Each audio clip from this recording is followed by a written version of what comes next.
Okay, test 1, 2, test 1, 2. I think it should be streaming now. But I just always like to verify on YouTube that we're up and ready.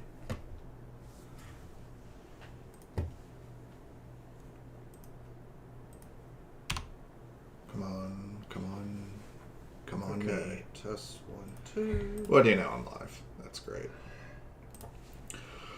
Yeah. Okay, so Billionaire Buster. I'm back from a vacation and a little bit of a break. First things first, then. I'm just gonna do a donation. Just first things first, because I might just start talking for a bit because it's been a little while. So I'm gonna do a donation, and now I usually just go to the emergency finance, financial emergency section.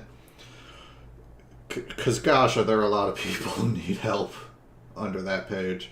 For this one, I thinking let's maybe go a little political. The stream usually doesn't veer into politics, but I think it's important that we eat the rich. So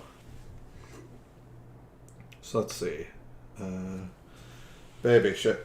What if I do a search for LGBT? Just see what that pops up. Yeah. I got a thumbs up. Alright, we're going to search LGBT. See what happens.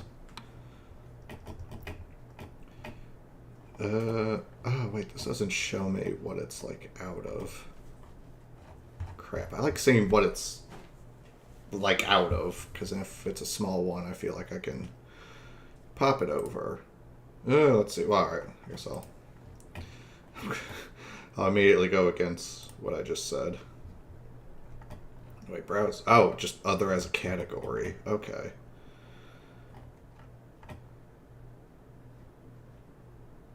Environment, business, community, sports, travel, volunteer, creative event. Okay, you know what? Financial emergency it is.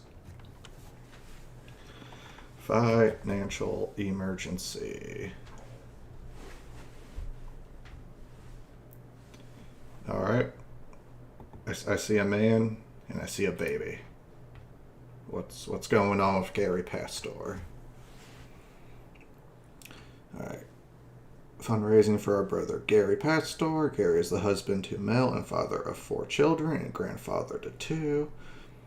Gary was involved in a horrible automotive accident where he was hit in the back while sitting at a red light. He has had to go through multiple back surgeries and will be out of work for an unforeseen amount of time. With a son in college and another about to go in, as well as bills that we all know do not stop coming. God bless the USA. He needs our help. Anyone that knows Gary, nothing against this, but it's just every one of these is just anyone that knows this person knows that they're a good person who is deserving of fucking something going right in their life. And I get it. It's an easy sentiment to settle on, so I can't fault anyone for it. I think this is the 50th time I've seen anyone that knows X. Never ask for help, but it's in a hard spot right now. Give the shirt off his... I've seen that phrase a lot too, which it's a common phrase. Holiday season coming up. Alright, yeah, no one chooses to get fucking rear-ended while they're at a stoplight, so let's make our first bit of 50. Yeah, I'm gonna pull it on the other screen. And, okay, yeah, let's get that over here. And just... Oh, fill it all in. Oh, it's nice to be billionaire busting. I haven't done it in really a couple weeks now. But we're gonna help Gary of Scotch Plains, New Jersey.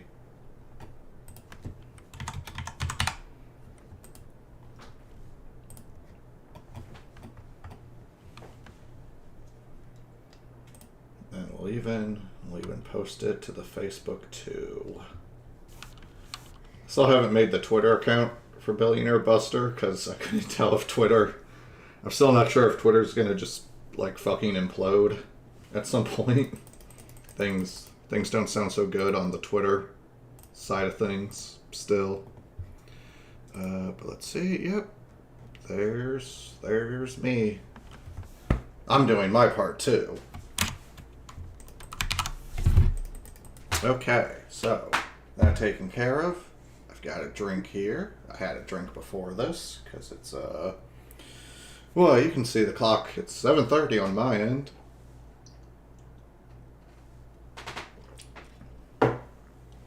So let's see.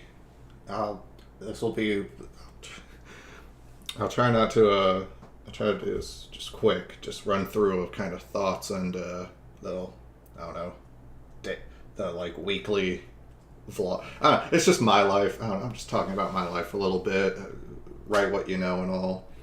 But yeah, took a lovely vacation trip to Hawaii. Went with my partner. Had a very fun time. Spent some time on the beach. Spent some time with my dad because my dad lives in Hawaii, so I spent Thanksgiving with him. That was fun. That was cool. Great to see him. And me and my partner both just really were kind of in need of some kind of vacation break. So we just both appreciated relaxing. Let's see. I've got a Nintendo Switch, and I bought Metroid Dread for it. I bought that and was like playing it at the airport and whatnot, playing it on the plane. A little bit of dust kicked up, but I like the Metroid games. I'm a long time since childhood fan of the Metroid series, and I haven't beaten it so far. I've gotten up to Kraid, tried fighting him once and lost, but I'm about to try fighting him again. But I'm really liking Metroid Dread so far. Metroid Dread is like just like nailing everything I would have wanted as someone who does not like a lot of what Other M did, as did like most. Yeah, in terms of fans of Metroid, it's like if there's a spectrum, it's like Metroid Other M is on one side of it, and Metroid Dread is on the other side of that spectrum. And like I am on camp Metroid Dread. It is so much more preferable. Just everything about everything that is going on in Metroid Dread. Much better than. I mean, Other M was just straight up bad in a lot of aspects. Giving Samus some more melee attacks was cool, because other games kept that, and Dread kept that, and like that was like the one good idea. Like the one good idea Other M had was having Samus just sometimes like punch and kick the aliens she fights, which is fair. She's like a power armor wearing Amazonian. Like yeah, she's got a gun arm, but like. Fuck it, maybe she backhands someone sometimes, you know? It's like in Smash Bros. In Smash Bros, Samus has a lot of, like, mean kicks. It's fun to kick. You can't see me kicking, because the webcam, but the sex kick. The most powerful forward aerial.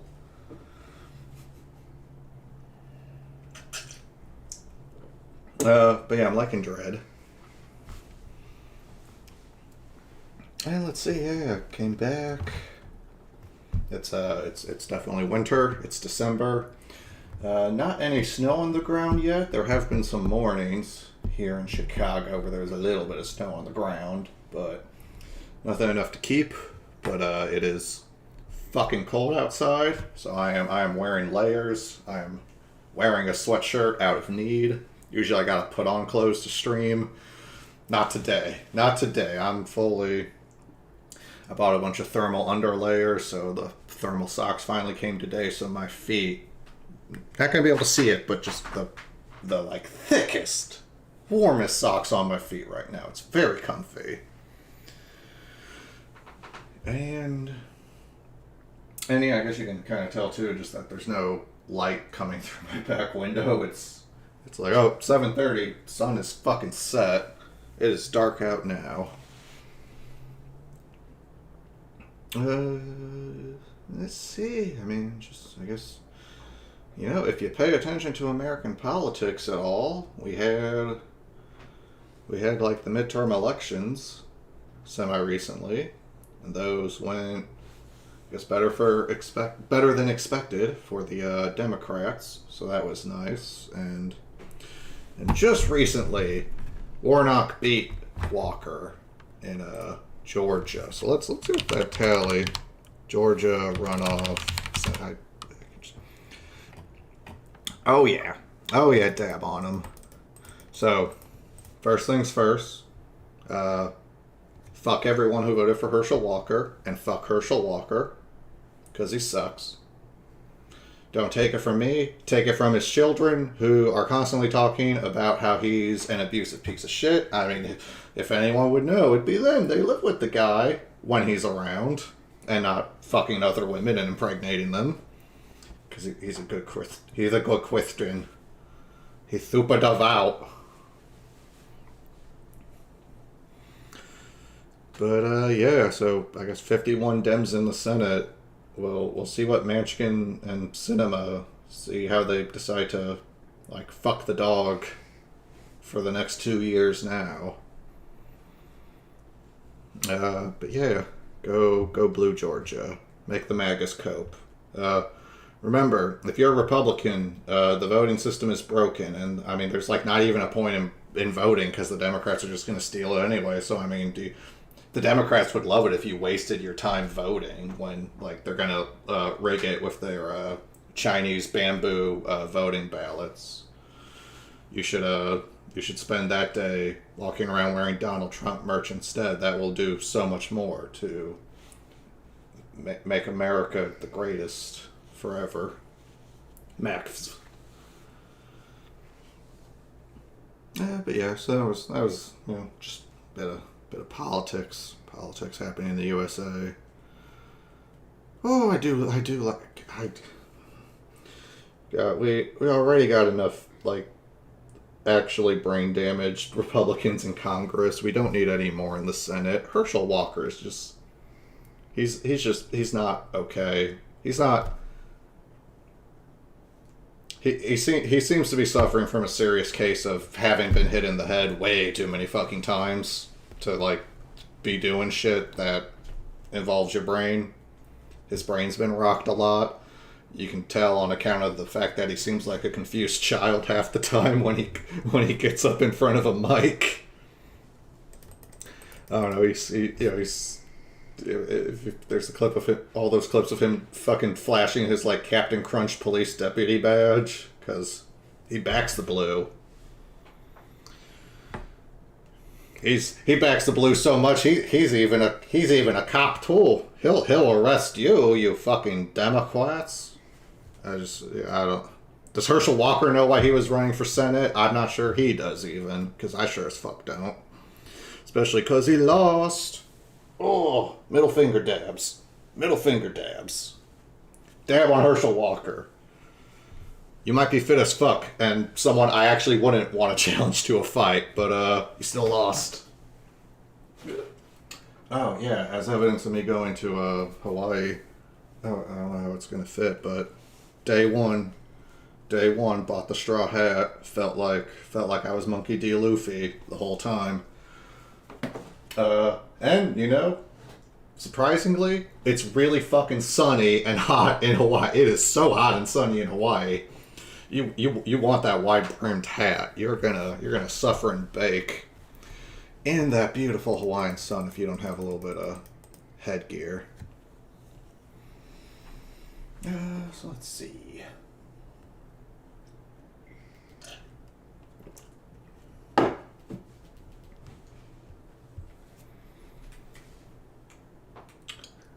Now I'm thinking it's one of those things I don't come in to these streams usually with the strongest plan because I don't know, sometimes I psych myself out or I stress myself out a little bit if I'm spending too much time planning, and ultimately the stream is only so long. Like I could come up with ideas, but then it's like if I sat down and came up with ideas, I'd run into the problem of I'd come up with like 20 streams worth of ideas, and then I would still have to pick one, which wouldn't really get me any fucking closer to like just do the fucking stream and have fun while you're doing it.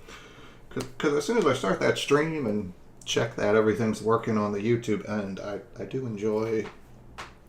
I do feel it's fun to do these. The whole kind of having the like backbone of just looking at just real people in need and throwing some money their way to help them out. Yeah, it's a nice, like, backbone. It's a nice foundation. It's part of the reason I thought up this is because I do find it's very easy to build on top of such a, like, wholesome, solid foundation as this. You know, it's even if I had the most boring shit ass stream ever, like I was just gonna play Advance Wars 2 or something. At least I still helped a few people with their GoFundMes. The thing I've been kind of into, though, is I learned that on Android. If you got an Android phone, there's this app called RetroArch.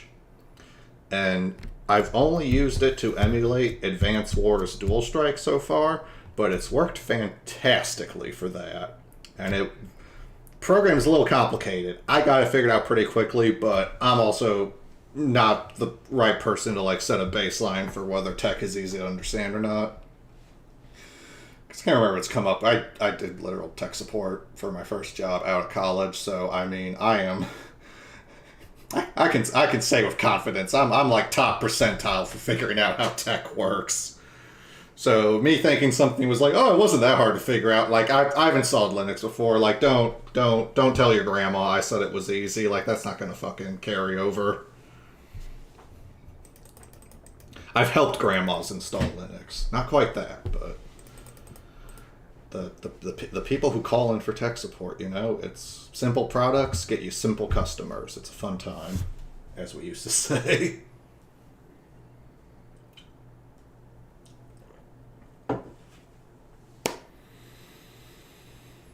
But yeah, Advance Wars Dual Strike. I don't know, playing that on my phone. It's a fun.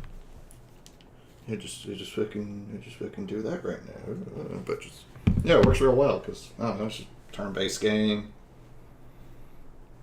You move your units. It's like a war, but of an advanced kind. I think there's like a remake of the first two games. There's something coming out on the Switch. I've heard about that. There's going to be like a Switch, like, re-release, update, like, semi-remake of Advance Wars. That sounds neat. I hope it's good. It's been... Days of Ruin was the last Advance Wars. That was like more than a decade ago, and I really liked Days of Ruin. You know, shame that was kind of like the death of the franchise, I guess. But, you know, enough about... Man, I say it, I'm like, enough about video games. Let's watch a video about a fucking video game. No, so that's you know, because that's just thinking... I think I want to start off things just little easy. So yeah, maybe, you know what, the Vosh video, I know I mentioned this before. I think maybe next week, like maybe this Sunday, we can have fun with that. Oh, and this thumbnail also just reminded me. Kanye West is an insane person now. You know, signs were there, but, like, boy howdy, that sure all got bad recently. I'm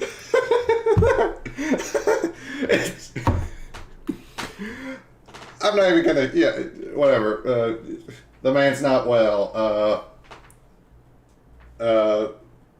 Nick, the palest white Fuentes is, you know, probably not the best person to have talking in Kanye's ear.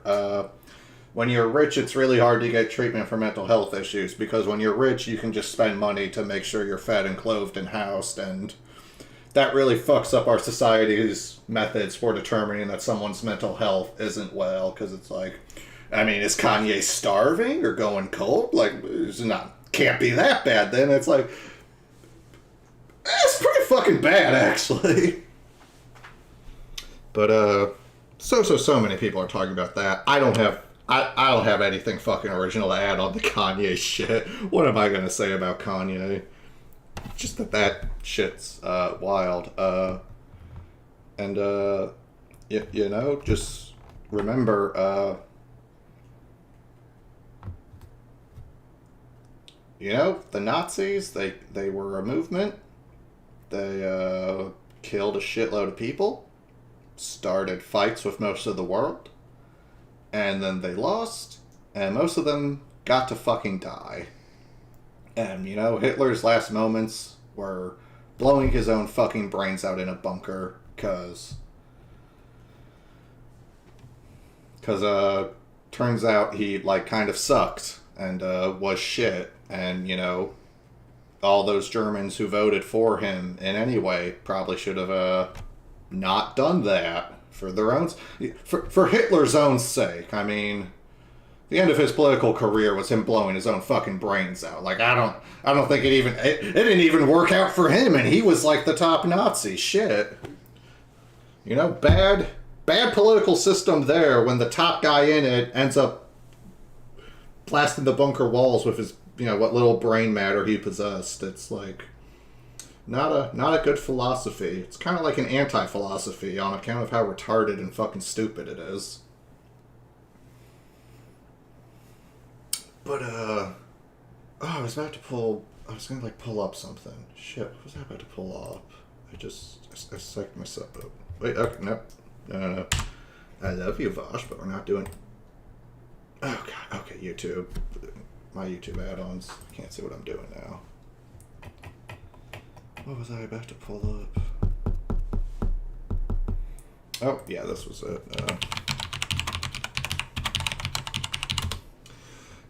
Not gonna read this on stream, but I saw it somewhere before. I probably read this back in like 2009 because I'm pretty sure I was like a avid Cracked reader then. But you know, I'll just put it up here. I recommend looking it up. It's not that long, but you know, given the current events, you know, here baby, it's like given the current events with Kanye West, there's this Cracked article from 2009 titled, "What if Kanye West is retarded?" Oh dear. And it asks a good question. What if his lyrical wordsmithery is partly a result of him not having good brain? Given his recent behavior, I think it's worth revisiting the question that this man might just suffer from a tragic case of bad brain having. His brain, it's not quite doing the things that for anyone's sake it should be doing. You know, it's an interesting question that's being asked, and I think discussion about this should be open on the marketplace for bidding right now. I'm buying high. Oop. I think I sucked my camera's focus out a little. I saw it got all blurry there because I got the two screens, so I saw it got all blurry, but I think that was just my autofocus.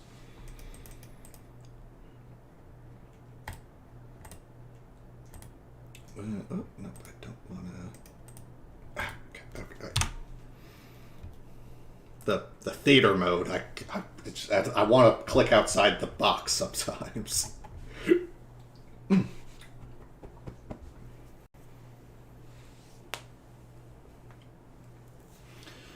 But yeah, so you know, just in term for this stream, all right, we're 23 minutes in, so all right, this video is 26 minutes. Knowing how I tend to go with the Kroby Cat videos, this video will probably just be the rest of the stream, which I'm fine with. I just, you know, I want to do this. Maybe around like halfway through here, we'll pop back over onto the GoFundMe.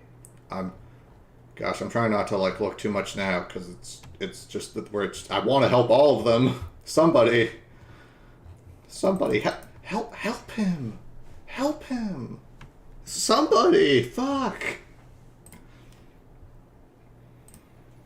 But I like Kroby Cat's videos, you know, comparing the products. And I recall I've seen this one, I think at least once. Maybe I watched it twice. I liked it so much. But we'll just do this. This will just be the stream, all right? I'll do a stream again probably on Sunday, and I'll watch the Vosh video on Red Ice there, and you know, just for the record, Red Ice TV was, I don't know what their current status is, but they are, as far as I can tell, from what I recall, they are literally a Nazi. So, I guess Kanye West would possibly enjoy going through their catalog. But, yeah, this... I remember, I think this might have been the first Bosch video I ever watched, and it was just really funny. So we'll do this on Sunday, and that'll be a fun, very, very political time, because this bitch is in the running for, like, representing the master race. So, like... And then here's Vosh, who's going to be a soy cuck SJW, commune socialist, anarcho, democratist, and he's gonna poo-poo on all her vibes and vigor, what with his understanding of how things work. Because that's the big problem with Nazism, is that if you know how things work, it's really easy to see why Nazism doesn't fucking work. I guess probably maybe like the single, it was like real quick, like you're talking to an alien, you gotta give them like the quick thing on like, why is Nazism bad? It's like, for Nazism to work, everyone who isn't a Nazi has to fucking die. That's hard to pull off. You know, even if you're trying to like, even if you were trying to be like, all right, Nazis, let's see, I'm the fairy godmother. I've been sent down to help you. Okay, so your plan is that you have to kill and subjugate everyone in the world who isn't German. Have you considered not being genocidal fascists? It might work out better for you. Fortunately, there was no fairy godmother to tell Hitler that being an insane anti-Semitic fascist conspiracy tard was not the best thing for his mental health. Anyway, this is my stream. I had my ADHD medication today, but I guess I am also. That is my second drink, so I am a drinking. I was playing a Jackbox party game with my coworkers, doing some fibbage. It's doing Fibbage 4, so that was the new one. Pretty fun, you know. Those kinds of like nice casual games. It's like, you know, you can just throw the workplace team into a fibbage game, and it's like everyone's gonna have an all right time. Don't like games? It's a fucking quiz game. You can play it. Like, doesn't matter. You know, a 6-year-old could play fibbage. Like, it's fine. And people do give actually funny answers. So, all right. Sadly, on this video is the actual topic we're doing. So, it's Groby Cat. It's a video of, make it so we can see the title, since my cam's in the top left, but it's, so there was a game that came out a little bit ago called Back for Blood. The way I would describe the game is, it's like Left 4 Dead. And Back for Blood's thing was that it had some of the staff working on it were people who had worked on the Left 4 Dead games. If you don't know, I was just going to say this briefly. But Left 4 Dead and then its sequel, Left 4 Dead 2, were like developed and published by Valve. So Valve, company that owns Steam, company that made Half-Life, Portal, and Team Fortress 2. Yeah, some pretty fucking successful games there. But they made the Left 4 Dead games, so, you know, fun thing, if you've ever, I don't know, if you're like if you're a newer, younger Zoomer gamer and you're like not as used to like Source Engine games, Left 4 Dead is like very Source Engine, but it's like Source Engine at its best. Like, Source is a good engine, fuck it.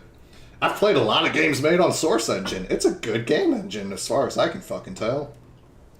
It's even got a physics system. They did not, engines tended not to have physics back in the day. The basic concept of Left 4 Dead, I also just say, I think, Left 4 Dead 2 kind of like just replaced Left 4 Dead 1. It was one of those where like, it had enough new content that it was a sequel. People gave it shit, and I get why. It's a hard sell. At the time, it's a hard sell to be like, wait, why is this like a sequel and not like a DLC? But Left 4 Dead 2 did have like a very good amount of like new content and additions to at least justify itself. And I think at some point, especially whenever I was playing it, they basically like patched all the Left 4 Dead content into Left 4 Dead 2. So aside from, I guess it's like, aside from if you want just the slightly more like vanilla experience of Left 4 Dead, where like some of the special infected that are in the second game aren't present in the first, so that, you know, changes up the feel a bit. Or like there aren't the melee weapons. Like the first game, you can do the shove, but you don't have like the dedicated like melee weapons like you do in the second game. You know, there are those gameplay differences, but in terms of like the maps and the maps and like levels you can play through, Left 4 Dead 2 has all of those. There's like a shit ton of custom. I would say Left 4 Dead games generally considered very good games, highly rated. I'll say I've spent, I don't know what my Steam shows. I probably got maybe like around like 80, 100 hours on Left 4 Dead 2. I've played it with random people. I played it with friends. I had some very fun weekends in university where me and 3 of my friends were just doing some Left 4 Dead 2 games because, hey, there were 4 of us, so we could do 4-player. And that shit was really fun. It's a great game. If you don't know, yeah, basic conceit with Left 4 Dead is just, it's 4-player co-op. You're going through a level that has like some amount of kind of stages. You get to like a safe room, and that acts as like a checkpoint. There's lots of zombies around. So you shoot the zombies rush at you. There are also special infected zombies. The cool thing the game does is it really incentivizes teamwork, because you'll have it where like some people will have shotguns, and then some people have rifles, and those are like the shotguns like can hit multiple zombies at once, but they've got shorter range. But like when a horde's running at you, it's like having a shotgunner. But then when you see like a special infected a little bit off in the distance, you know, having someone who's good with the rifle who can like pick them off. Fun shit like that. Or like people can only carry like one healing item, so sometimes you want to like have one person use their healing item on another person because like shit's limited and you want to go fast, because the more time you waste, the game will just start throwing more shit at you. And the thing I always actually like, because it's one of those things that would, on paper, potentially seem like really fucking annoying, but it actually works perfectly for the game design, I think, is that a lot of the special infected, if they do their attack on a player, that player is just completely disabled. It's, you know, if a jockey hops on a player's back, you can't do shit. The jockey just rides you, and you just take damage, and you can't do anything. You have to get saved by your teammates. So that's where the co-op's important, because if one person just runs ahead like a dumbass, a hunter can just jump on them out of the shadows, and then they're just pinned down. And you know, when a hunter jumps on you, they're like shadowy assassin. They pin you down, and then they just like rip. They go Doom 2016. They just go rip and tear while they scream at your face. It's like you just fucking die. So it's like, but if your team's there, none of the special infected, aside from the tank, are particularly tanky. So if your team's there, the hunter can jump on you and then immediately get shotgun blasted off, and you only take like a little bit of damage. It's like, thanks, coach. So the game's got a lot of positive quality. It's that type of that type of game isn't uncommon now. I mean, Left 4 Dead Left 4 Dead is used as the reference point, because I don't know what game you would say. Off the top of my head, I don't know what a game is that's like Left 4 Dead, but before when Left 4 Dead like was released. That shit was pretty novel. And you know, as the thing we're gonna see when I finally get to this video, I've done my preamble. It's just that Left 4 Dead was a really, really good game. It was really, really well crafted. It was made by a known established developer who, from everything I understand about Valve, I mean, it sounds like Valve is generally a pretty like sweet company to work for. From what I know about like them internally, it just the vibe from Valve sounds like pretty damn good as far as game companies go.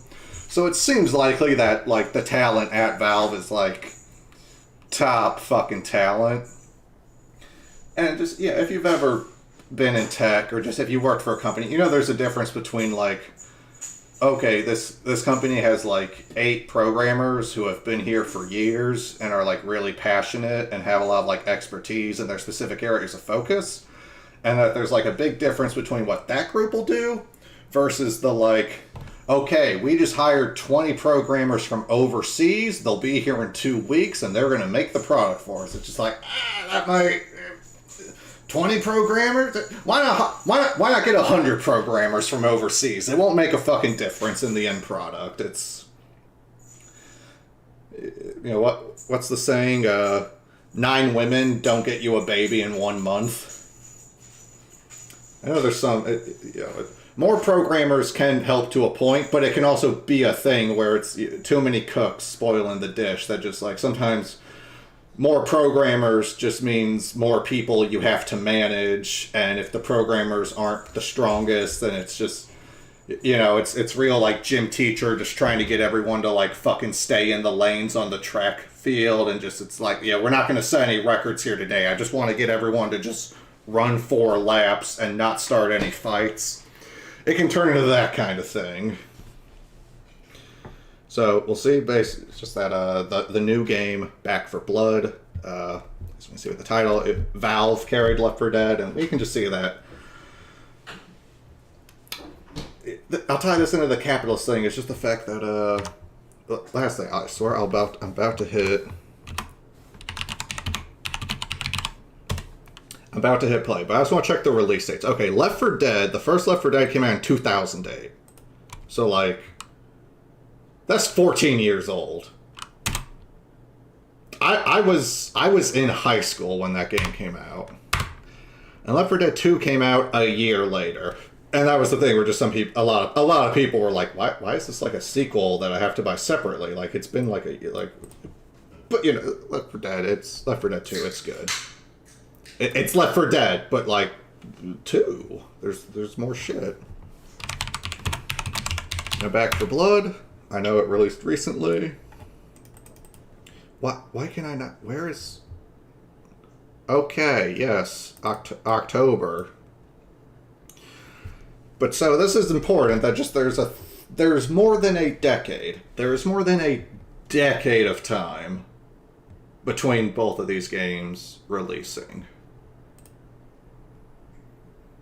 And it's really interesting to just see and think about, you know, with how much the technology and computing and all that hardware and software shit has improved in that decade since, how much just stuff about like what people you have and what their strengths and skills are and how that's organized and like put to the actual task of making the game, you can end up with radically different experiences in the end product.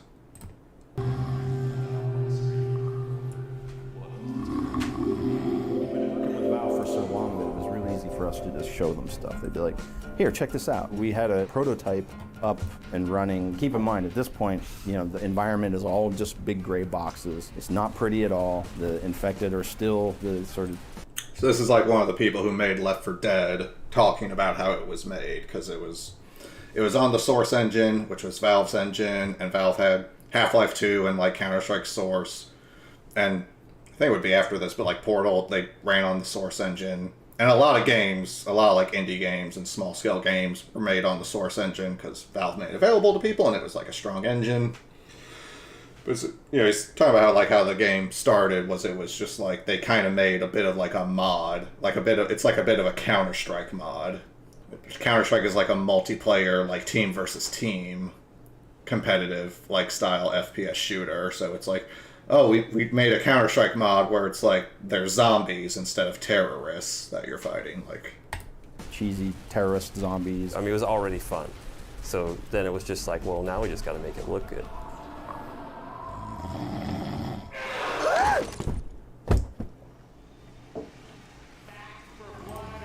But yeah, so it's just one of those, you know, just quick things that just like, because this was made on the Source engine, and the Source engine was already this like really like cutting edge, well-developed engine, and just, you take advantage of things like Half-Life 2 and Counter-Strike are both first-person shooters, so there's probably already a lot of stuff already made and already in engine that's like really good for handling first-person shooting.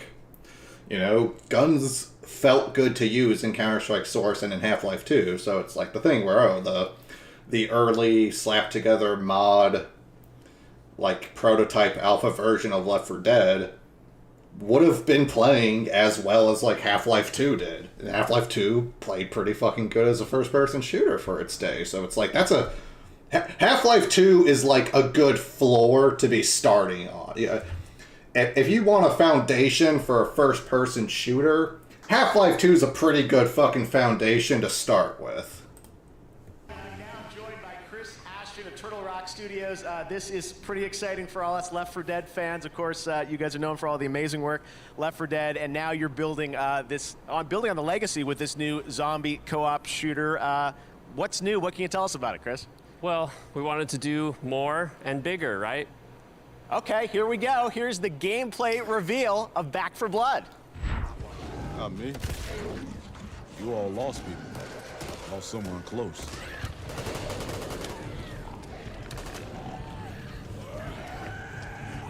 This is what Back 4 Blood Oh, so I'm the kind of looks like. Oh, fuck no!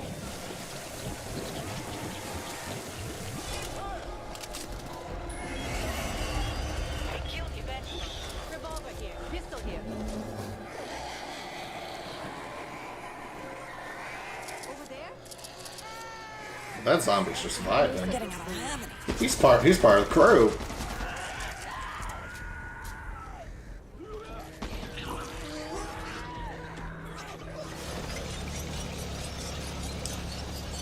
And now that thing's got like blades and spikes on it.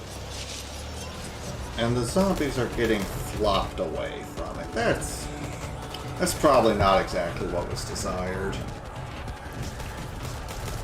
Alright, that boy is fighting from a dominance pose. This is not good.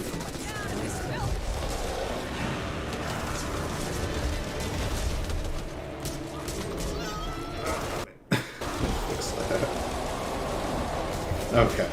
So, some of that was my video quality being too low, so we caught that early.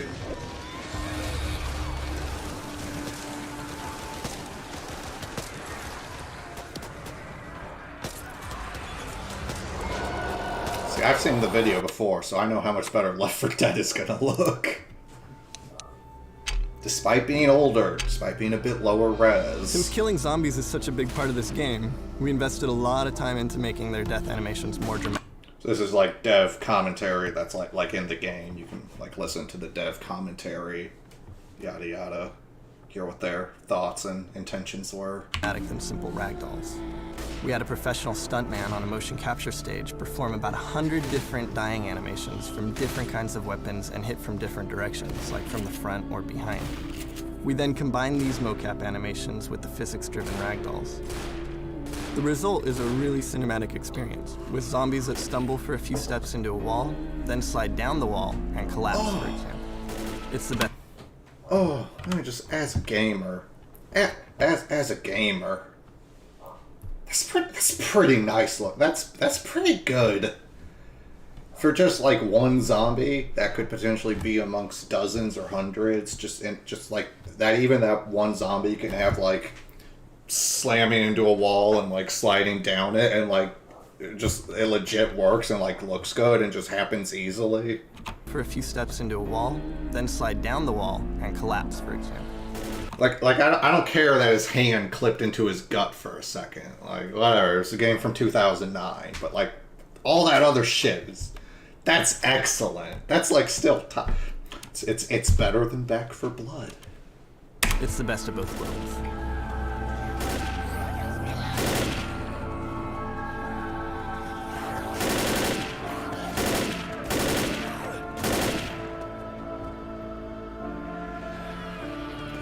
And yeah. That last one. It's Crobycat has picked this here for us to see, so I will just draw attention to one, that house in the back. That That is like a Ranch McMansion. Look how big that fucking house is. God, that house, that looks like that's like 2,000 square feet on that first floor. That's a big fucking house. God, it's like 8 windows. Anyway, look at the last one, how the last zombie just, as soon as his life points hit 0, he just slams into the ground. Yeah, he does like me when I tried snowboarding. He does that move. Yeah, that's me snowboarding, just right into the fucking snow. I'm a lot better at skiing.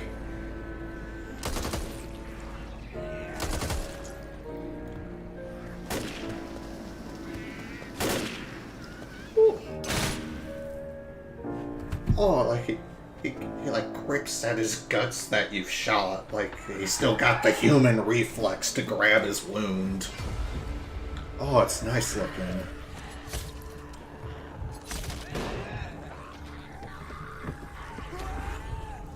How are you going to have worse physics and ragdolls than a game that's over a decade old? We treat the infected horde as a major character in Left 4 Dead and spend a lot of effort in making their movements believable.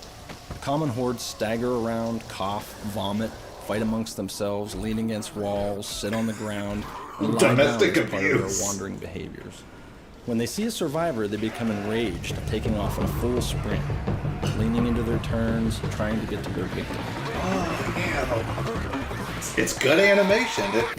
The whole game is about you and 3 other people just going through these areas, shooting and fighting the zombie horde. Like, so the zombies better look real as good as you can fucking make them, because they're half the game right there. We wanted to express this rage in their faces as well. So we found efficient ways for each member of the horde to make intense facial expressions. Oh yeah, they got some other faces.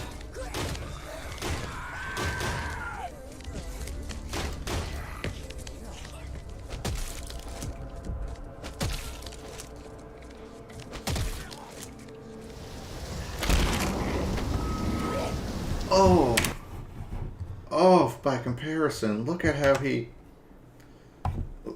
they react to getting bounced into a wall by a melee attack. He actually, like, hit the wall and got stopped by it. Like, he slid and sat down on his ass from getting hit into the wall. That is, oh gosh, that's like such good. That's good work. And then Back 4 Blood's just not gonna have fucking any of that.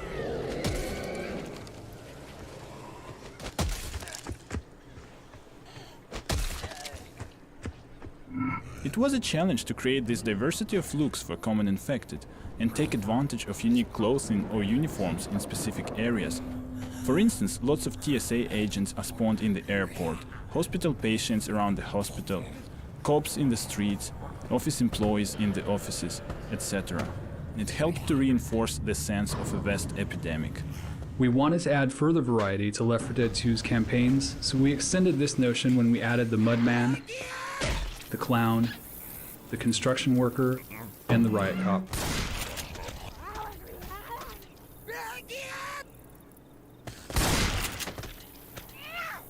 ACAB. Just ahead. Kill all cop zombies. If a cop turns into a zombie, I will not hesitate to defend myself and my family.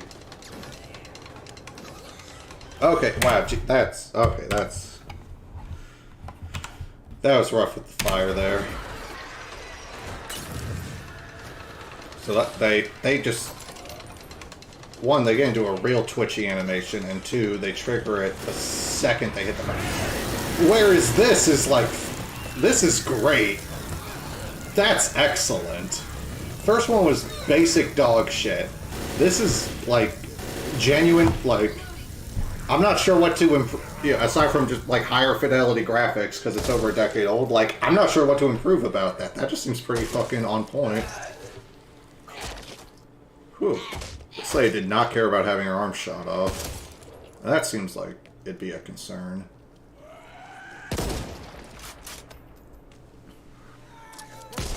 God help us. Something's off. I can feel it. Since play has been the vast... Wait a second. Okay, let's see. Gonna do a second donation here, and then I'm gonna take a quick bathroom break. But let's do a second donation. Oh, this one's close. Oh, this one's close. They lost their housing. And Carl has had to spend the last year undergoing surgery and treatment for incurable cancer.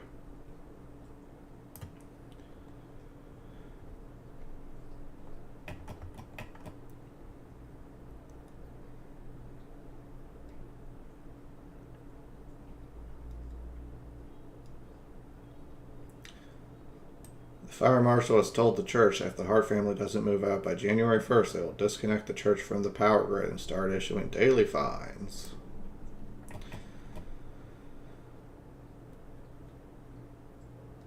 Alright, yeah, let's help him hit that 10K goal. Yeah. Let's help this family that has a child with them. Let's play against the type for America, and let's help someone who is currently without sufficient money instead of grinding them under our boot heel as hard as we fucking can. Gonna go against type. So it's not anti-American, it's a new kind of American where you give a shit about your fellow citizens and try to actually help aid them instead of being a psychopathic, money-hungry cunt about literally all aspects of life on Earth.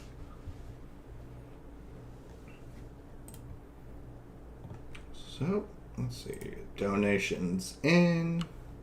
Facebook's been bumped. And, okay, I'm going to take a very, very quick bathroom break and fill my water. I'll be right back for the Left 4 Dead, but just enjoy looking at the Hart family who has now been further helped in their time of need.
Alright, so that'd be quick.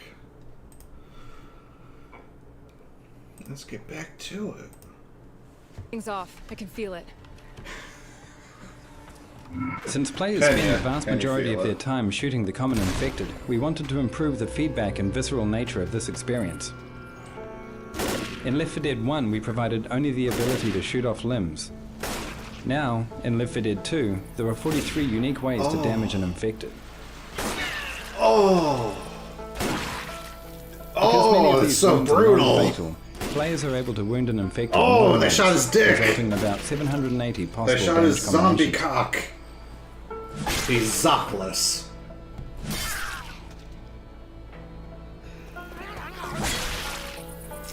Oh. Boo, boo. Boo these less good graphics.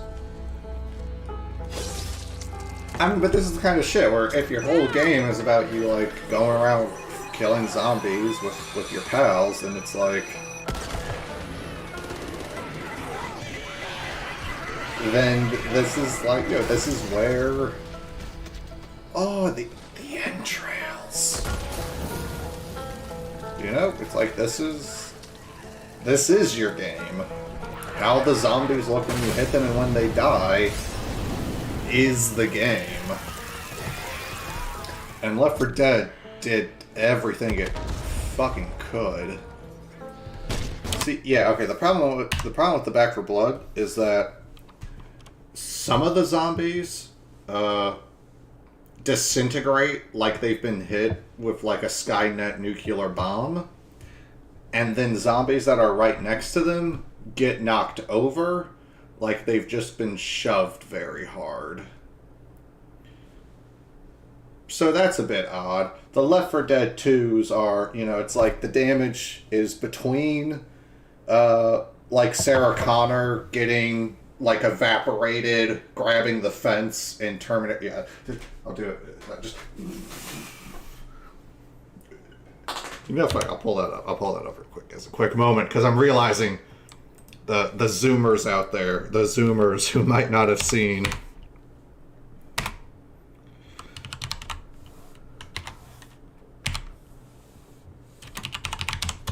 Yeah, the Zoomers who haven't seen Terminator 2, which is, unironically, if you haven't seen it, it's a great fucking movie. I'm just gonna go real quick. Yeah, so it's Sarah Connor, main character from the first film. She's in the second. She is one of the OG, like... She is a strong female character. She's like watching like the past memory of herself playing with her son, but then she's having a dream because in Terminator world everything got really fucked up, like what with a nuclear Armageddon.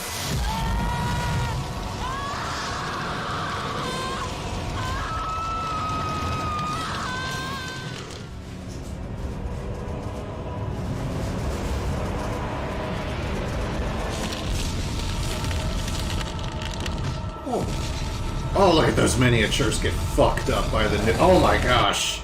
They are really fucking those miniatures up.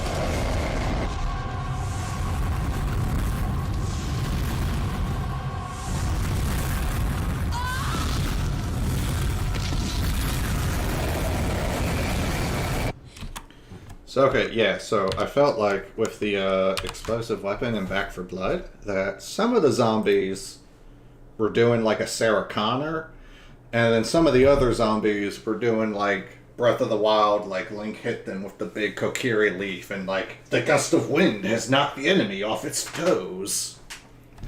Move in for a strike while they're undefended.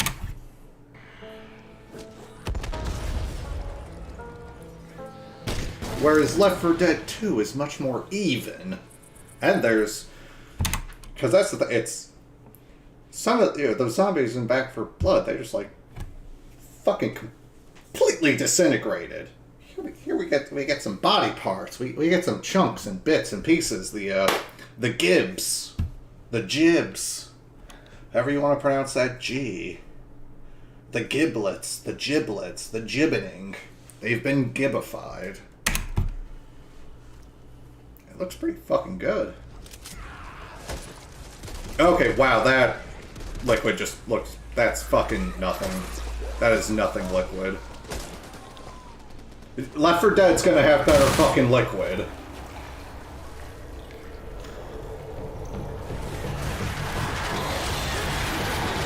Like, I can see the Left 4 Dead liquid is probably one of its most, like, showing its age aspects, just because, like, water and liquid are, like, such hard things. And even then, it's still, like, it's more than a decade older than Back 4 Blood, so it's like, what's Back 4 Blood's excuse? The environments in Left 4 Dead are geometrically complex and littered with breakable... See, and then there's the kind of thing where just, if you never played Half-Life 2, but Half-Life 2 had all this kind of shit where, like, yeah, you could... Oh, they got a physics engine, so, like, they made it so there was all sorts of little bits of clutter and chairs and just little objects and pieces in the environment that could get blown around, or you had a gravity gun at some point, so it was the whole, like, oh, you could pick up a chair and then fucking launch the chair at an enemy to, like, knock them out, or in Ravenholm when you're fighting zombies, because Half-Life 2 has a zombie chapter. There's, like, saw blades. You can grab saw blades with the gravity gun and then shoot saw blades and chop the zombie... Like, it's already... Like, the seeds of Left 4 Dead were already there and, like, well-developed and polished in Half-Life 2. And it's just the thing where it's like to have all this like objects getting moved around by the gunfire, especially if you like throw a grenade or have an explosion go off in one of these rooms. It's just same thing would happen in Half-Life 2, because it's like Half-Life 2 already had all that like fleshed out for itself, so Left 4 Dead could just build on top of that. And movable objects.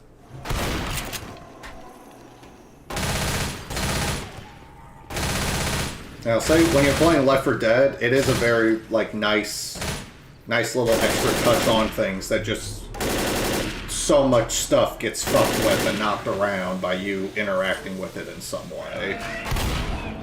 It adds so much flair. It's the sprinkles on top of the ice cream. Look at those grapes. Look at the bar. Oh, it's fucking great.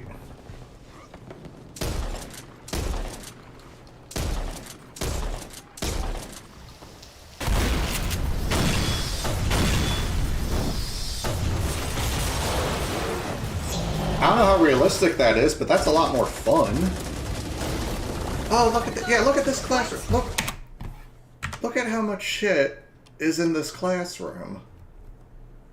And just like, almost none of it is gonna move. Almost none of it. That guy fucking exploded, and that blue tub is gorilla glued onto the surface of the table.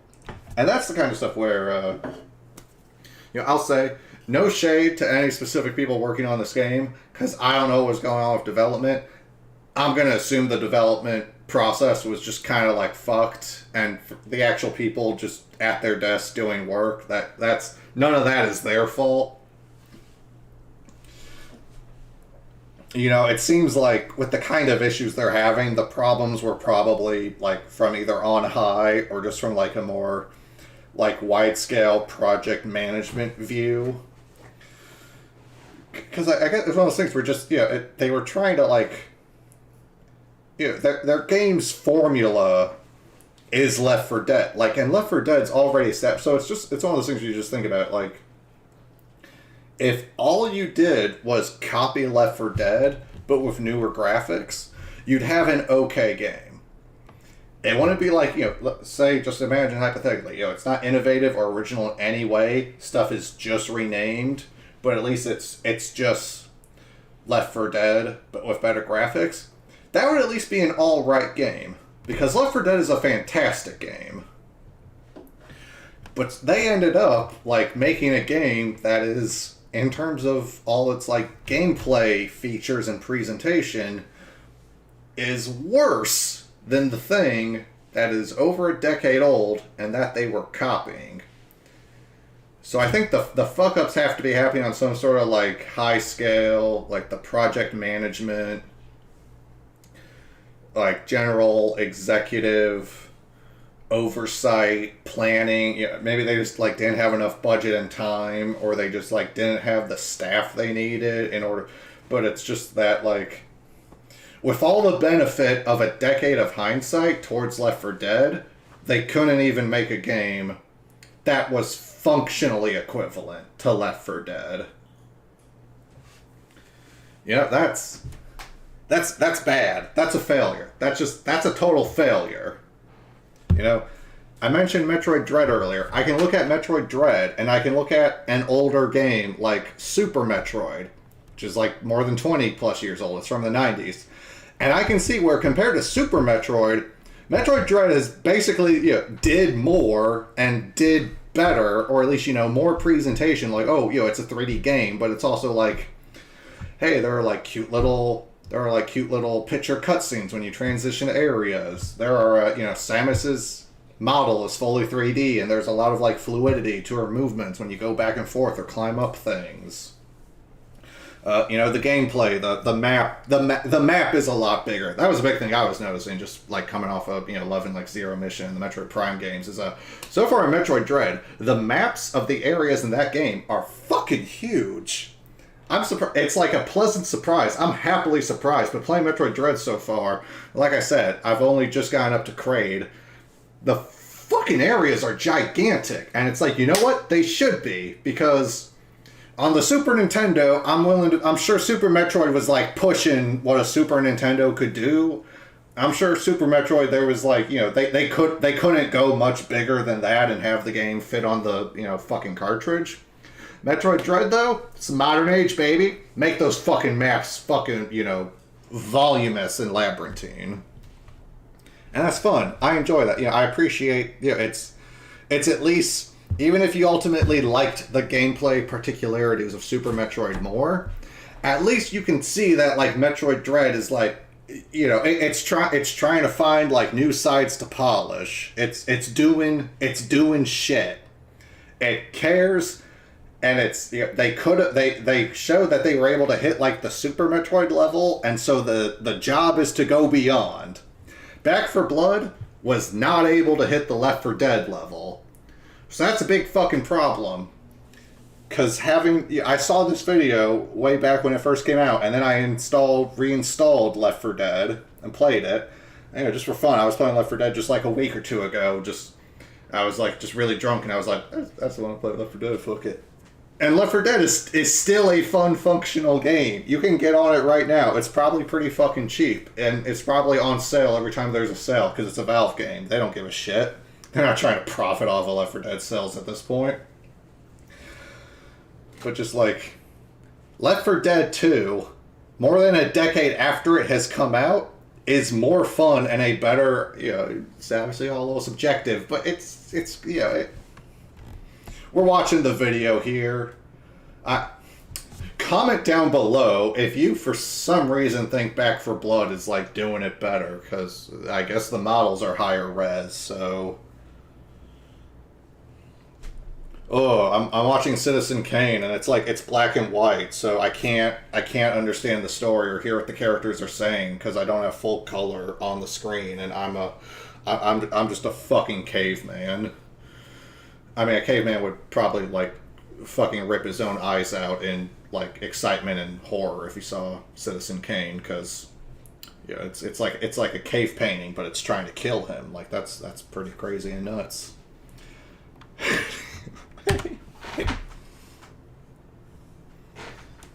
If you'd like to be the co-host on these streams, I have another human to bounce my ramblings off of. Too bad. I'm already taken, ladies.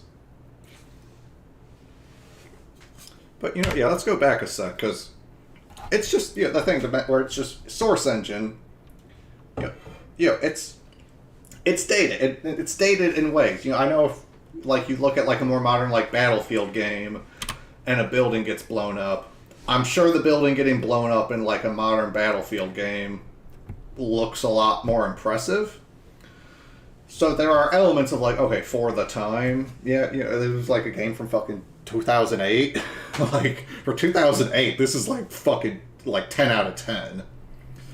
You know, it's like, I played Resident Evil 4 when it was a new game. Like, I got Resident Evil 4 for Christmas that year. And you don't know. You can go back and look up what GameCube Resident Evil 4 looked like. I'll say I remember watching that opening cutscene and just starting to play the game.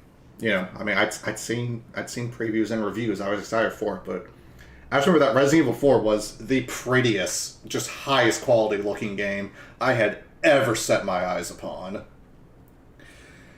And there's a solid core there because you can look and Resident Evil 4 even nowadays, where that game's from like 2005 or something, like 2004 or 2005. That's an even older game, and it's on a console that came out in 2001.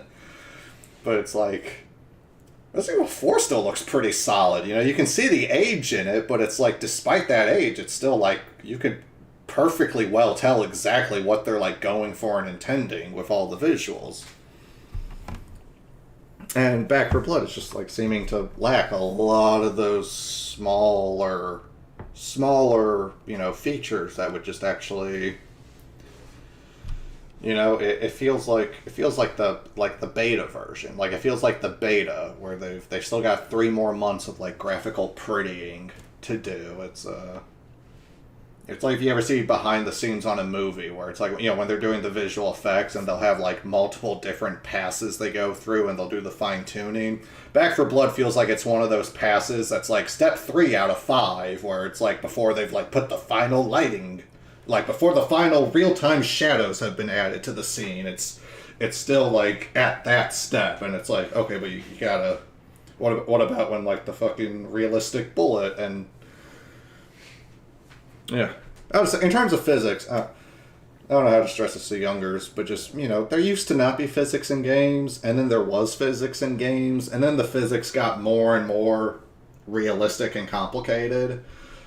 Because, Half-Life 2 is great, but Half-Life 2, it's not, like, perfectly realistic physics. There's solid stuff where it's, like, a thing you have to do in the single players. You have to put, like, cinder blocks on a beam that's on a barrel, so you weigh the beam down, so it's like a seesaw thing, so you can use it as a ramp, and that's just like the way you're intended to get through that is to like put some cinder blocks on the edge of this piece of wood to weigh, and it's like in the time where Half-Life 2 came out, it's like that fucking what I can just take a break and then that'll raise the thing so I can fucking Gordon Freeman hop over it. Like, what?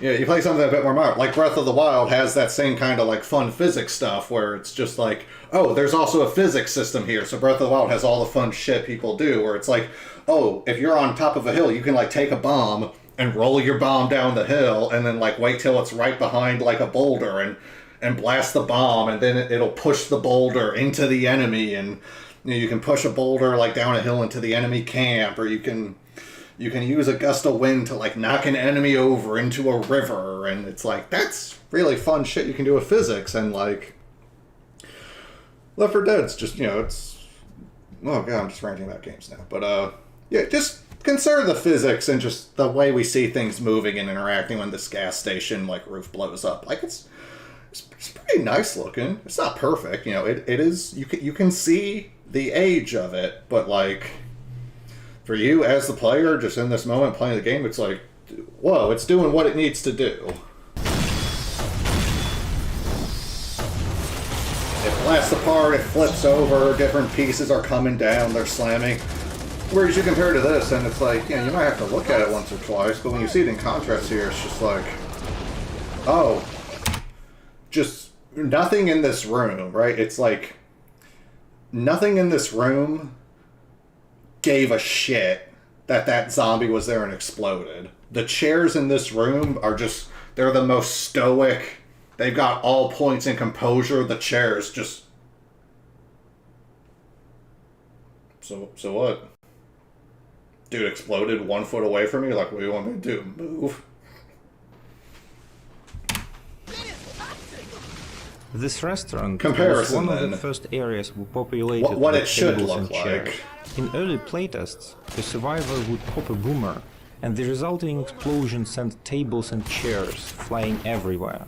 It was a great effect. We decided to furnish a few more areas like this, so that more players would be likely to experience it. Oh. Oh gosh. Those are nice looking CGI. Oh, those are nice looking CGI explosions. Or just the physics, the effect.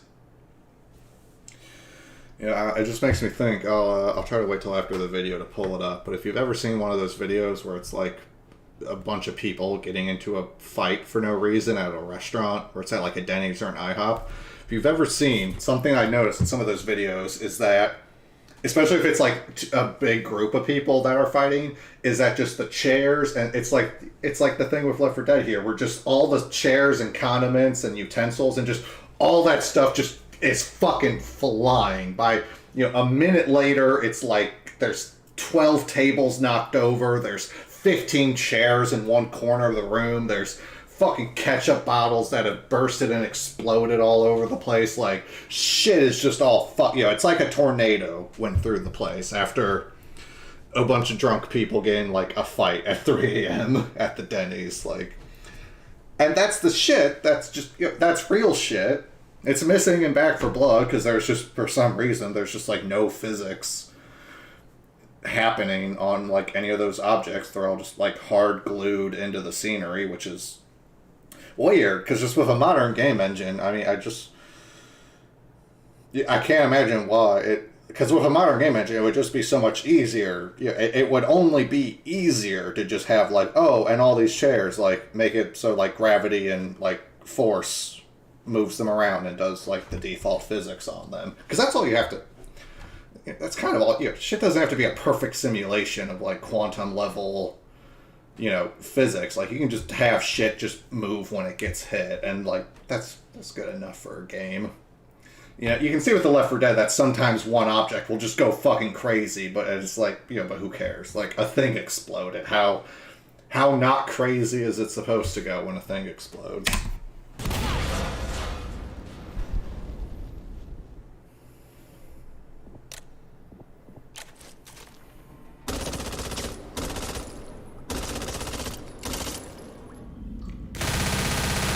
Oh, the light from the gun firing and the shadows.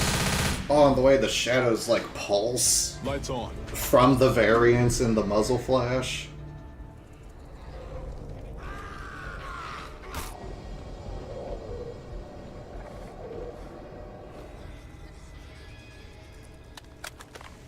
This is so much more just like game shit. Like, that's just a game. Players carry flashlights to illuminate the environment. Yeah. Just these feel. Shadow casting light sources not only add. They cast shadows. Fuck it. That's all you have to do. They tie into gameplay. If you cast shadows, I'm gonna come. Witch, turn it off. Because a player's flashlight is attached to his or her weapon, the light becomes pointed off to the side when reloading or performing a shove. Oh, that's such a little detail too. But that's one of those things. It's a small detail. It's a little detail. But it's like, that's not just a detail they added in. It's kind of like, that's just a natural result of like how the light is set up. Like, well, the light is set up at the end of your gun, so wherever your gun points. Oh, but when the player like reloads, the animation moves where the gun is pointing around, so that moves the light. And it's like, fuck it, like leave it like that. When you reload, your light goes a bit wonky because you're moving your gun around. Like, fuck it, that's cool. That's a good effect. Like, but design around that. You'd be breaking the physics a bit to have like the light stay dead ahead. Is attached to his or her weapon. The light becomes pointed off to the side when reloading or performing a shove. Oh god, real-time lights like that are so nice.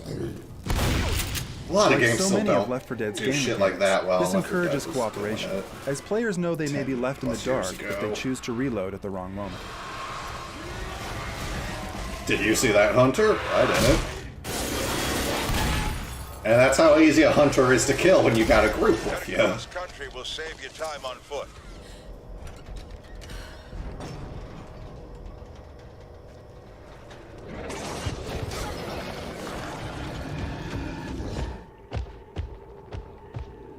I see. Send in another crew to hold the post once things calm down. Right now, I need you to get to the apartments. In playtests, people were often confused by certain events and elements in the game. The addition of musical cues helped distinguish these events and diminish player confusion. If you've played Left 4 Dead and you had the sound on, then like maybe you won't consciously, you might not consciously know, but if you're like watching this again, it's like, oh yeah, subconsciously, no, there are like obvious musical cues for Special Infected and shit. And as a player, it's, yeah, you know, it's, they don't need to have some like gooey element that's like an arrow pointing you towards like, Special Infected, 20 meters, 19 meters. It's like, no, there's just a sound, and it's like that sound means Special Infected, and just from a human like play experience that it's like kind of like meshes and flows in a much smoother way. Look at that cart. Players who leave the music on are treated to a variety of subtle audio cues that not only deepen the horror experience, but make them better players.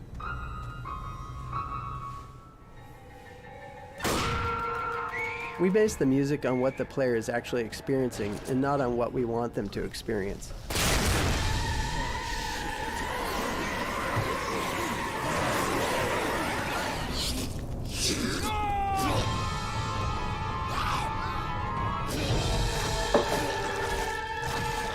The music sounds like you're dying on account of you're being killed.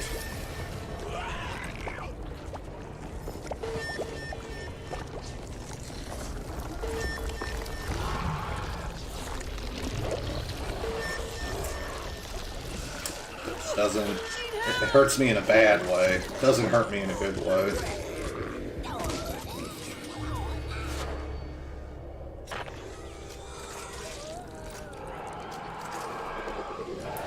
Dude just got tired there.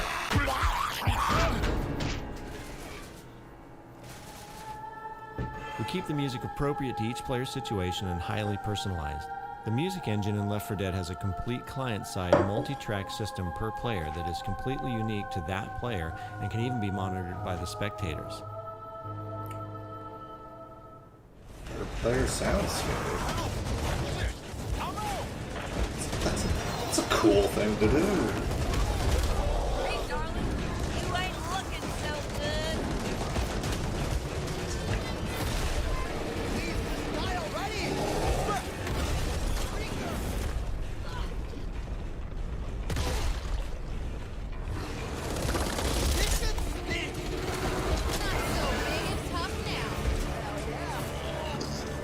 One difficulty with the tank was that since we offset his incredible toughness by slowing him down a bit, when tank battles occurred in large outdoor spaces, he was far less effective.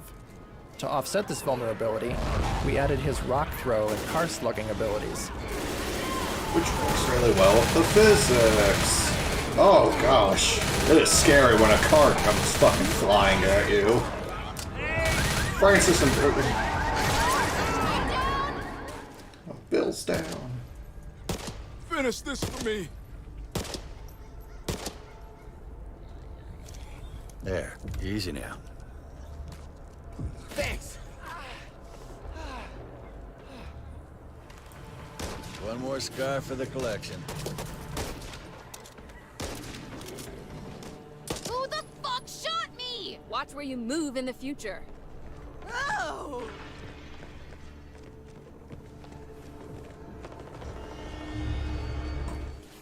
Don't think I'm coming back out. Goofy animations. Better care of that wound. Ranger, over there.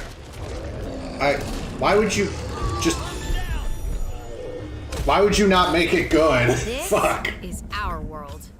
It's a shotgun. Taking it back. Make him pump it. I don't know. Doom 1, he pumps the shotgun. Fuck it. Left 4 Dead. There are only 4 survivors. To make sure these 4 stood up to close scrutiny over many hours of playtime, we decided to use photographic reference of faces and wardrobe details. That wasn't necessary, but thanks. We started out by casting 4 individuals who fit the general design concepts we had created for our characters. Sweet shot. The talent was guided through a matrix of facial expressions, Okay, let's do it. creating a complete catalog of movements and expressions for each character's face. This is an invaluable resource for our modelers and animators when they start to recreate these expressions in three-dimensional models. I can't hold on! I can't hold on! Oh, so much more human looking. Oh, look at like Zoe's yell when the smoker tongue like grabs her. I can't hold on! Help! Oh. Ooh, nice.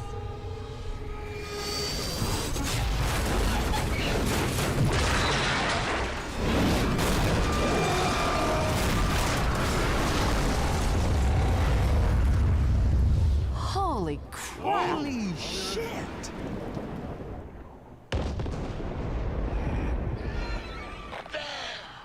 You see? It works! Fuck yeah! One of our goals when designing the four survivors was to have a very diverse group of real-world characters who fit in the post-apocalyptic storyline, but that also have heroic and aspirational qualities. They're changing. God damn it, Bill! Oh, it stinks! Bill was a challenging design problem when it came to finding the correct balance between realism and idealism. In our first attempts, we made him look a bit too old and frail, which made him seem physically incapable of fighting against the Horde. In our final design, we balanced the character backstory and the aspirational qualities, portraying Bill as a once heroic army veteran, who though older and wiser, can still excel at physical combat. And that's Mom. At least that's what we call her because she's tough, doesn't take shit from anybody, and always knows exactly what to say. Welcome to the shit show. Yep, that's me. My name is Holly. Just your run-of-the-mill college kid with a baseball bat. But I can also be a real softie on the inside. You know, I'm sort of the glue that holds the whole team together.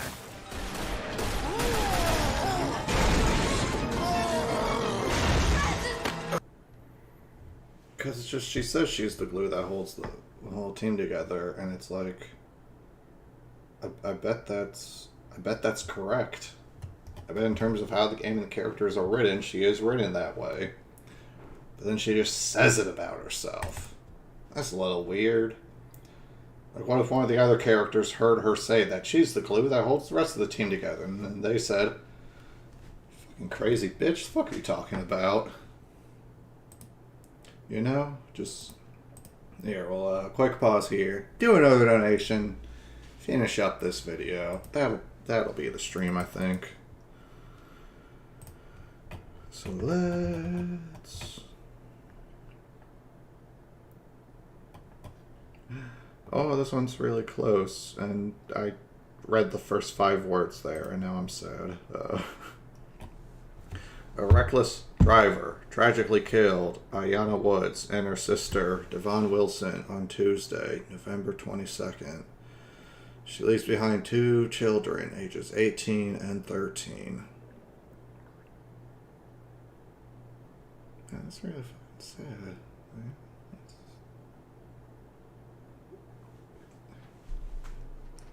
It's sad. It's like, I don't even. It's there. You can see it. It's like I don't even want to read it. That part already got me like ready to cry. So I'm gonna spare myself the rest.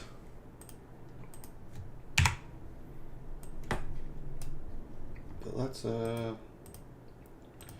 let's help these 2 kids out with the tragically slain mother. Cause like, shit, man. You know, when it happens in Hollywood, that's like a dramatic backstory. When it happens in real life, that's just like, well, I guess we need some fucking money to live in America now. Maybe we can go ask strangers to fucking help us, because we're fucked otherwise. Ah, jeez. That's fucking... That's sad, but look at that money goal. We're helping them. It's right there. It's right there. I help them. I a little bit of my own money, just to try try to ease their woes. Let them, focus a bit more on the important things, because it ain't supposed to be fucking money. It ain't supposed to be money that's so fucking important to your life. It's not how I would set up a society. Would probably choose to not make literally everything revolve around the acquisition of cash. Might be some problems with doing things that way. It might lead to more psychopathy than innovation, The process behind designing Zoe's character wasn't as straightforward as the other three. 'Cause she's a Developing girl! a young female in a zombie apocalypse isn't easy with a backstory like hers. Someone's still alive. She had to be attractive and worn down at the same time. Thanks. She needed to be tough and able to hold her own, even though she's occasionally terrified. Flashlights off. Her readability was also something we had to take into consideration. While we were developing Left 4 Dead, we shipped a game called TF2. And Team Fortress 2 taught us a lot about things like read hierarchy and other queuing tools that you need to have in a multiplayer environment. We also wanted to push harder on the horror art direction, so one of the last things we're doing with the game before we ship it is we're redoing all of the survivor characters. The 4 characters were designed as a unit, so that while I... Yeah, that's one of those things that's... You don't hear it's talked about as much, but it can actually be really important for game design, is stuff like quick readability and silhouettes. So it's you kind of see here that if you look at all 4 characters in silhouette, they all look distinct from each other, but if you also compare it to all the various zombies and special infected, they also don't look like any of them. So I'm guessing some of the challenge of Zoe was probably making sure that Zoe didn't look like a female zombie at a glance. And that's one of those things that's just relevant to a lot of games, and the more that the game has any sort of competitive or challenging aspect, or especially a multiplayer aspect with multiple people, that's stuff you want to focus on. So I know RTSs, I know when company's fucking weird now, but when Blizzard was making StarCraft 2, I'm at least aware of them talking about this all in development, and real early StarCraft 2. I haven't watched a StarCraft 2 match in years, but I recall it's one of those things that when you look top down, if you turn every StarCraft 2 unit into a silhouette, just a pure black outline, they all look distinct. Not just between the 3 races, but even if you're just looking at the Terran, it's Marines look different than the fire bats, look different than the tanks, look different than the Hellions, look different than the worker bots, SCVs, I think they're called. And that kind of readability, and having it be readable at a glance, is really important. Or Gaben mentioned, Team Fortress 2. Where Team Fortress 2 is a multiplayer, team versus team shooter. But there's different classes. There's I think 10 different classes. Maybe it's 9. I think it's 10. And each player on a team picks their class, and whenever you die, you can pick a different class to respawn with, and each of those classes have different weapons and different playstyle, and very very different playstyles, and some of them are different mechanics from each other. The scout can double jump and runs faster. The spy can make himself look like other people, and it's an important thing in that game, and it is part of the balance. Or just one, it's an important thing that it's very readable. The characters in Team Fortress 2 are very kind of blocky and cartoony and stylized. So it's very readable at a second. Just at a glance you can tell, is that a demo man or is that a soldier coming around that corner? But then I think, there's also gameplay implications where it's a little, I've played some TF2, maybe a little less than I've played Left 4 Dead, but I've played a smattering of TF2 way in the past. But a thing I always remember thinking was kind of neat was that it's real common to pair up a medic with a heavy, because the heavy's got the most health and he's got the chain gun, so if you have a medic healing him, he can kind of press forward and be your tip of the spear for your advance. And a fun thing with that is just the fact that the heavy's character model is the biggest. He's taller and wider than any other character. And the medic's model is one of the smaller ones. He's a pretty just normal, a little bit of a scrawny, bookish looking guy. But it means that in terms of gameplay, a medic can literally hide behind a heavy if you're the medic and you're just up your heavy's ass, like breathing on his spine, like his bulk is blocking any enemy fire from coming your way. It's like in real life when infantry like hide behind like a tank because tank's bigger and tougher than you are. Why not hide behind it? Stand out together from the rest of the world, their strong silhouettes and color contrast provide clear reads for each individually, yet a signal team. Oh yeah, and then it's like beyond the silhouette, just the colors. The colors are all different. Lewis has a white shirt, Francis has a black vest, Bill has a green jacket, and then Zoe has like a red pinkish like salmon sweater. So they also all have like a different color profile on a quick glance. We wanted to conjure 4 survivors that would resonate realistically, and thereby complete our horrifically rendered version of the zombie apocalypse, which you, the player, now find yourself in. So what we have is this thing called Versus Mode, where you can play 4 survivors. Oh, look at this old video footage. Look at how old it is. It's so chunky. Each pixel is several pounds in weight. In fact, to try to stop them. And we recently got to see how PvP is going to be expanded. Do you want to jump into that and talk about that newly announced experience? Yeah, sure. You queue up with 3 of your friends, you go into a match, and you're playing a best of 3. So you play 2 rounds, and it's whoever lasts the longest on the cleaner side is the winner. So it's not going to be quite the entire campaign where people make their way from level to level and then swap. It's very much, here's a hyper-focus area designed around the swarm mode, and then you're just going to have to survive longer. That's exactly it. Yeah, that's exactly what it'll have, like you say. One of the concerns that were raised by people who had Left 4 Dead is, what's different enough about this to justify it being a new sequel? So we've spent a lot of time talking about what the scope is, both artistically in terms of the scale of the game, how the gameplay is evolving, what are some of the technological pieces that have moved forward, and doing anything we could to make sure that our fans, who are the reason that we exist, the reason that we have a business, understood why Left 4 Dead 2 was a really positive evolution rather than... Gabe, the reason you have a business is to make fucking money, you idiots! Why don't you understand? How dare you care about actually, like, providing a positive benefit in other people's lives when you could be looking at the dollars? Sure, you might be a multi-millionaire who's living comfortably already, but what if you had more money? Then you'd be closer to those people who currently have more money. And wouldn't that feel a little less empty? It has to, right? Just us trying to come up with a way of, stripping money out of a successful and popular game. Who the hell puts an evac station? Everyone loves Coach. You can't just like Coach. Maybe the helicopter. Maybe it's made of chocolate. I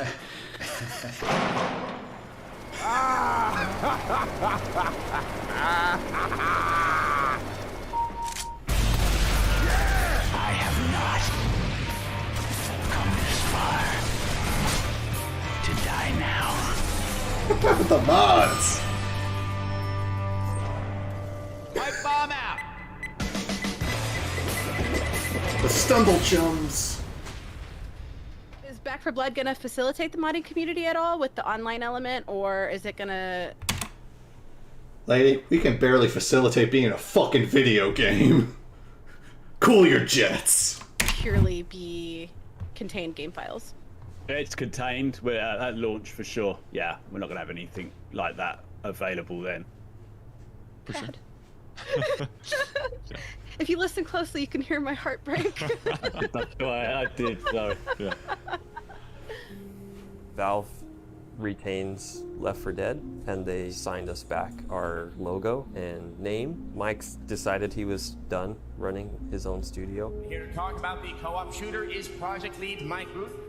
I think at the time he was really enjoying not being the boss, so he said, I don't want to run Turtle Rock 2.0. We've had to sit by for the past 10 years and watch other people sort of riff on something that we created. As creators of Left 4 Dead, From the award-winning creators of Left 4 Dead. Creators of the critically acclaimed Left 4 Dead franchise. Made by the creators of Left 4 Dead.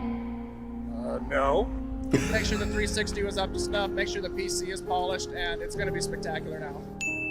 Left 4 Dead 1 and 2, both of those I really put a lot of thought into replayability.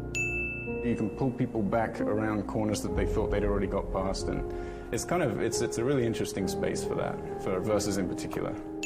We're actually really honored that there's such a strong They seem like important roles to characters. There's artists, a lot of level agonizing design, What's the cast of composers. characters? Who's going to want to play them? Who are they in this world? The action was sort of procedurally generated, and so we were never really sure how much time we had before there was going to be 100 zombies running at you. Once you make debugging 10 times faster, it becomes feasible to do something that was infeasible before because of the debugging cost. What we did was we used A physics flats engineer. to differentiate similar textures and added some grind to them. Now time finally arrived. We set a hard date this time, I'm telling you. I believe you, Chen. And it'll be quality. The goal of the director was to create kind of peaks and valleys third in this writer? estimated arousal level. In a Players were video not game? as cooperative as we hoped, and we didn't know why.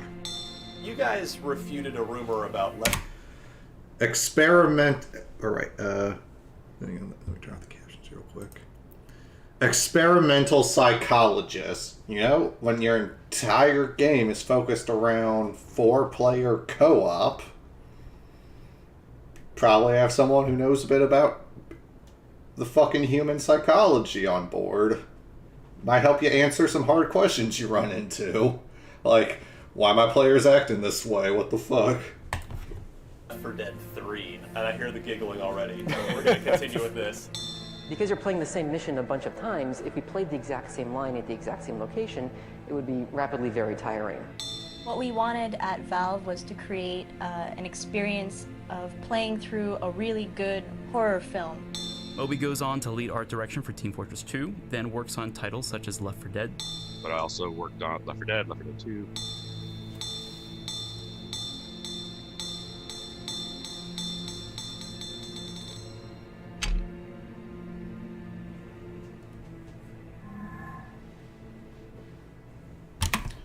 So yeah, then there's the real hard rub. Is that evidently I'm taking Kroby Cat's word for it, but that out of the Left 4 Dead 2 credited employees, this is who's back for blood.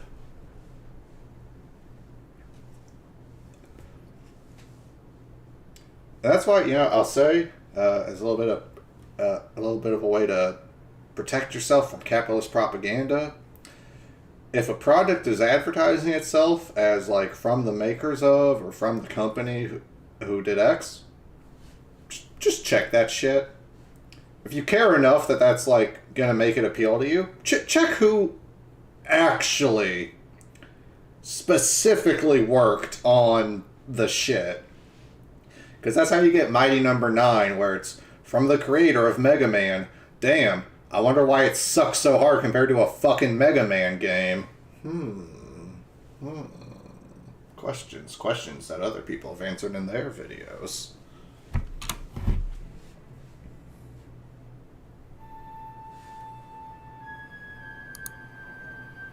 Oh, mixed.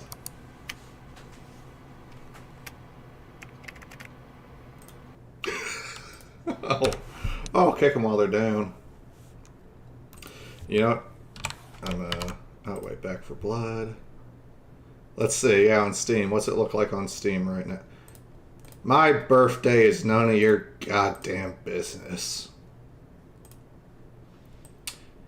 Not looking much better.